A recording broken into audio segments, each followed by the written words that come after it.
Minsan nalilito ako sa pagiging mabait pero naabuso naman ako, or kapag naman mahigpit, nagagalit naman sila. Ganun talaga. Ganun talaga when it comes to handling people. It's just like our children, di ba? Kung masyado tayong mahigpit, then what happens is nagagalit sila. And then kapag masyado tayong mabait, nagkakaproblema din tayo. But actually, what is more important when it comes to our people is meron tayong rules and regulations. Or what we say, the code of honor or code on employee discipline. So, or code of conduct. Maraming way of talking about it instead of just saying rules and regulations. So sa code of conduct, nakaspell out lahat ng mga pwede nilang gawin at hindi nila pwedeng gawin. These are our values. These are the behaviors that we are encouraging. So kailangan spelled out very well yon. Tapos yung mga hindi naman pwedeng gawin, yung mga bawal, dapat may corresponding sanctions. So may corresponding punishments. So meron tayong first offense ay oral reprimand, tapos written reprimand sa second offense. Sa third offense is suspension. Sa fourth offense is termination. Kung simple lang yung kanilang offenses, no? Yung simple lang yung kanilang violations. But then there are many offenses na medyo importante na hindi pwedeng ma-violate. So hindi na tayo nag-uumpisa sa mga oral reprimand and all, no? Diretso na tayo kuminsan sa written reprimand, suspension, and then termination. Or meron tayong tinatawag na grave offenses na first offense pa lang. Halimbawa, nagnakaw. Halimbawa, nanuntok ng customer or sinuntok yung mga kapwa employees. These are called grave offenses na sa first offense pa lang ay dapat meron na silang termination.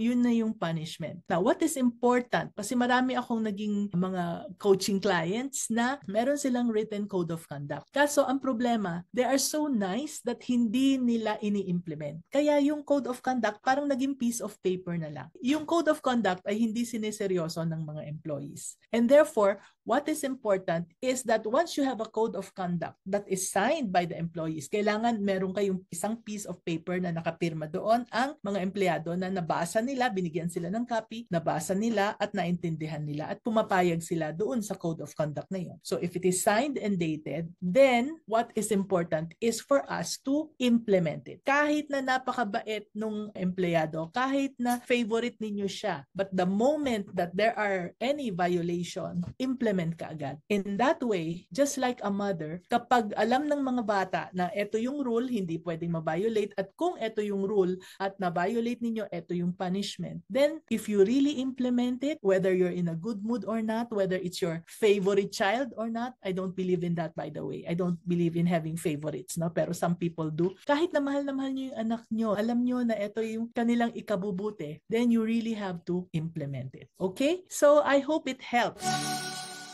So, if that was helpful and you want more business tips, then click the link in the description below to sign up for my weekly newsletter. And you'll get free access to exclusive insights, private questions and answers, and inspiring episodes delivered from my heart to yours straight to your inbox. This is Mommy N, your Mommy Negosyo, saying, be business-minded, Pinoy!